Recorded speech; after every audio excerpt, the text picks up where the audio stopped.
सासू माँ की नई सहेली।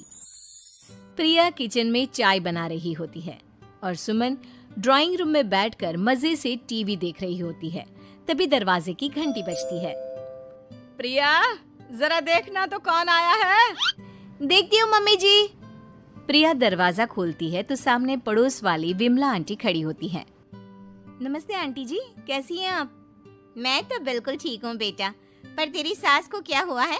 आजकल कहीं दिखती ही नहीं है। जब देखो तब टीवी के आगे जमी रहती है।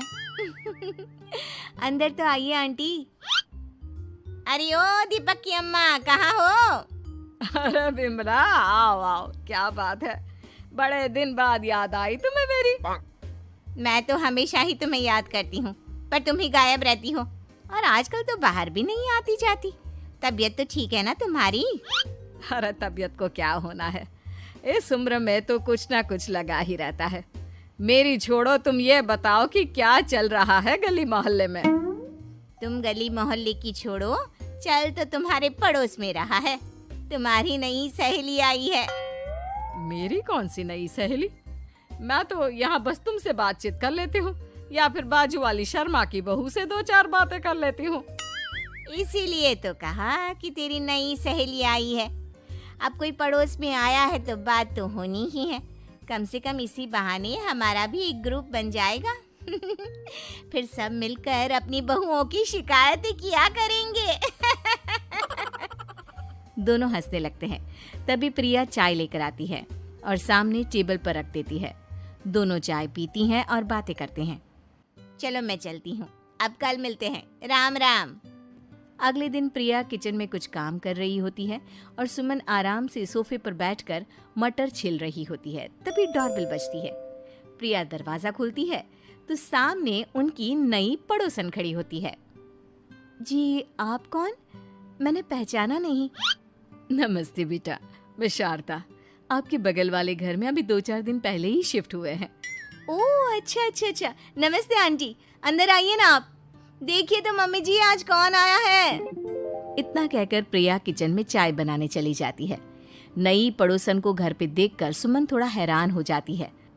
नमस्ते बहन जी। साथ मंदिर जाती, मार्केट जाती और कभी कभी तो विमला भी इनके साथ मिलकर खूब हंसी ठिठोली करती। एक शाम तीनों बैठकर सुमन के घर पर चाय पी रही होती हैं कि तभी बहुत तेज बारिश शुरू हो जाती है। सुमन जोर से प्रिया को आवाज लगाती है। प्रिया, ओ प्रिया, देख कितनी तेज बारिश हो रही है। जाके छत से सारे कपड़े ले आ, नहीं तो सब भीग जाएंगे। सुमन 2 बार आवाज लगाती है लेकिन प्रिया का कोई जवाब नहीं आता।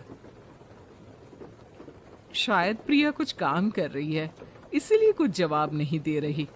अरे काहे का काम, आराम फरमा रही होगी महारानी। तभी प्रिया बीमार हालत में अपने कमरे से बाहर निकलती है। हाँ मम्मी जी, क्या हुआ? मेरी तबीयत थोड़ी ठीक नहीं है ना, इसलिए आग लग गई। अरे सारे कपड़े भीग गए और तुझे सोने से फुर्सत नहीं है। सबके सामने सुमन के मुंह से ऐसी बातें सुनकर प्रिया उदास हो जाती है और छत से कपड़े उतारने चली जाती है। सुमन, ये क्या बात हुई? प्रिया ने बताया ना कि उसकी तबीयत ठीक नहीं, इसलिए उसकी आंख लग गई। तुम भी ना खामखा उसे सबके सामने सुना दिया। अरे आप नहीं जानती शारदा जी, कुछ बहुएं ना बहुत आलसी होती है, घर का एक काम नहीं करना चाहती। ऐसा नहीं है सुमन, तुम्हारी बहू तो बहुत प्यारी है, तुम्हारी सारी बात भी तो मानती है। हाँ सुमन, तुम प्रिया के बारे में ऐसा क्यों सोचती हो? मेरी भी 2 बहुएं हैं, लेकिन मैं उन्हें अपनी बेटियों की तरह रखती हूँ। आखिर वो भी तो किसी की बेटियां ही है ना। और अगर तुम ऐसा ही व्यवहार करोगी तो एक दिन प्रिया भी तुम्हारे साथ ऐसा ही बर्ताव करेगी। शारदा और विमला की बातें सुनकर सुमन की तो बोलती बंद हो जाती है। वहीं प्रिया भी बाहर से सारी बातें सुन रही होती है। अरे मैं कोई उसकी दुश्मन थोड़ी ना हूँ, मैं भी उसकी माँ हूँ, लेकिन कभी कभी सास बनना पड़ता है, नहीं तो बहुएं हाथ से निकल जाती है। देखो सुमन, ये सब सोच का फर्क है। अगर तुम ये सोचोगी तो कभी प्रिया को अपनी बेटी नहीं बना पाओगी। इतना कहकर शारदा और विमला वहां से चली जाती हैं और सुमन अकेले बैठकर उनकी बातें सोचने लगती है। अगले दिन प्रिया और दीपक अपने कमरे में बैठकर बात कर रहे होते हैं और सुमन उनके कमरे के बाहर कुछ काम कर रही होती है और उन दोनों की बातें सुन लेती है। दीपक, तुम्हें पता है हमारे पड़ोस में जो शारदा आंटी है ना, बहुत अच्छी हैं। अच्छा, ऐसा क्या हो गया जो तुम्हें वो इतनी अच्छी लगने लग गई? कुछ खास नहीं, बस कल जब मम्मी जी मुझे सबके सामने सुना रही थी तो शारदा आंटी ने मेरा साथ दिया। मैं तो सच में हैरान ही रह गई थी जब उन्होंने मम्मी जी को मुझसे ऐसा बर्ताव करने के लिए मना किया। अच्छा, फिर क्या हुआ? होना क्या था, शारदा आंटी तो मम्मी जी को समझा ही रही थी कि बहू को भी बेटी की तरह ही रखना चाहिए, लेकिन मम्मी जी तो मम्मी जी है ना, उन्हें तो मुझ में हमेशा कमी ही दिखती है। काश मुझे भी शारदा आंटी जैसी सास मिली होती जो मुझे भी अपनी बेटी जैसी समझती। सुमन ये सब सुनकर बहुत उदास हो जाती है और वहां से चली जाती है। प्रिया की बातें सुमन के कानों में बार बार गूंज रही थी। उसे बहुत शर्मिंदगी महसूस हो रही थी कि उसने प्रिया के साथ बहुत गलत किया है। अगले दिन सुमन शारदा और विमला को बुलाती है। क्या बात है सुमन, आज तूने ऐसे अचानक क्यों बुलाया? सब ठीक तो है ना? हाँ हाँ, सब ठीक है, तुम दोनों बैठो तो सही। तब तक दीपक और उसके पापा भी आ जाते हैं। प्रिया, तुम भी आ जाओ। क्या हुआ मम्मी जी, आपने बुलाया? हाँ प्रिया बेटा, मैं आज सबके सामने तुमसे माफी मांगना चाहती हूँ। मैंने आज तक तुम्हारे साथ बहुत बुरा व्यवहार किया है, लेकिन तुमने कभी भी मेरे साथ बुरा बर्ताव नहीं किया।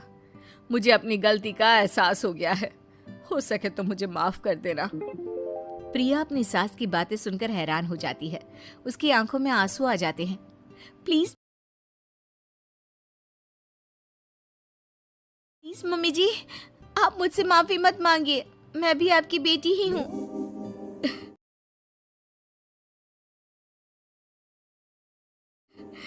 वैसे एक थैंक यू तो मेरी नई सहेली को भी बनता है, जिसकी वजह से मुझे मेरी गलती का एहसास हुआ।